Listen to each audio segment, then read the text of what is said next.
Situs Keraton Ratu Boko adalah keraton sebuah kerajaan, bukan candi.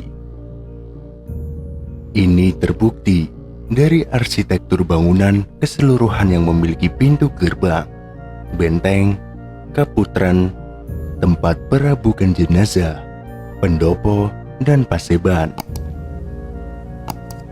Di tempat ini kita juga bisa melihat adanya pemandian, taman keraton, dan alun-alun keraton. Letak dari Keraton Ratu Boko berada di Jalan Raya Piyungan, Prambanan, kilometer 2, Gatak, Bogoharjo, Kecamatan Prambanan, Kabupaten Sleman, Daerah Istimewa Yogyakarta. Atau sekitar 3 km dari lokasi Candi Prambanan. Menilik sejarah Keraton Ratu Boko tidaklah mudah, karena sampai tahun 2000-an terus berkembang teori soal keraton yang dikaitkan dengan kisah Roro Jonggrang ini. Fahmi Basyah, seorang peneliti matematika Islam, mengatakan bahwa Keraton Ratu Boko adalah bagian yang menjadi kisah Nabi Sulaiman dan Ratu Bilqis. Bahkan di dalam bukunya, Fahmi menjelaskan bahwa Candi Borobudur adalah istana Nabi Sulaiman yang dipindahkan dari Keraton Ratu Boko yang dipercaya sebagai Keraton Ratu Balqis.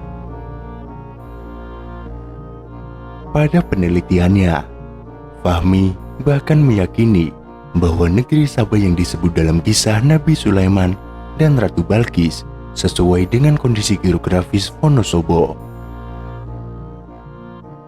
tempat yang bersebelahan dengan Magelang, di mana Candi Borobudur itu berada. Negeri Sabah ini menurutnya bahkan membentang dari Yogyakarta hingga Wonosobo di selatan dan utara, dan Boyolali hingga Kulon Progo di timur dan di barat. Meski sempat mengejutkan, namun penelitian yang ditulis menjadi buku Borobudur dan peninggalan Nabi Sulaiman ini tidak membuat gaduh dan cenderung mereda seiringnya waktu. Fahmi Basyah sendiri tidak menerbitkan buku lanjutan soal penelitiannya itu, sehingga satu-satunya versi yang mengaitkan antara Borobudur, Keraton Ratu Boko, dan Ratu Balqis hanya bukunya itu. Berbeda dengan versi Fahmi Basyah yang mengidentikan Ratu Boko dengan Ratu Balqis, justru para sejarawan Jawa, Ratu Boko adalah seorang pria yang berpawakan besar, dan karena gagahnya, kerasnya, keberaniannya sering dianalogikan sebagai Buto dan lebih dikenal dengan Prabu Boko. Prabu Boko memiliki seorang putri yang sangat cantik yang bernama Roro Jonggrang. Meski kerajaannya di bawah kekuasaan Kerajaan Pengging, namun karena Prabu Boko dikenal keras dan diktator, maka ia melakukan pemberontakan dengan tujuan ingin menguasai Kerajaan Pengging. Bersama dengan Patih Kupolo, Prabu Boko melakukan perang terbuka dengan pasukan Kerajaan Pengging. Melihat peperangan yang sudah banyak memakan korban, Raja Pengging, Prabu Damarmoyo, mengutus anaknya, Pangeran Bandung Bondowoso, untuk menumpaskan pemberontakan. Hingga akhirnya tewaslah Prabu Boko dalam peperangan tersebut.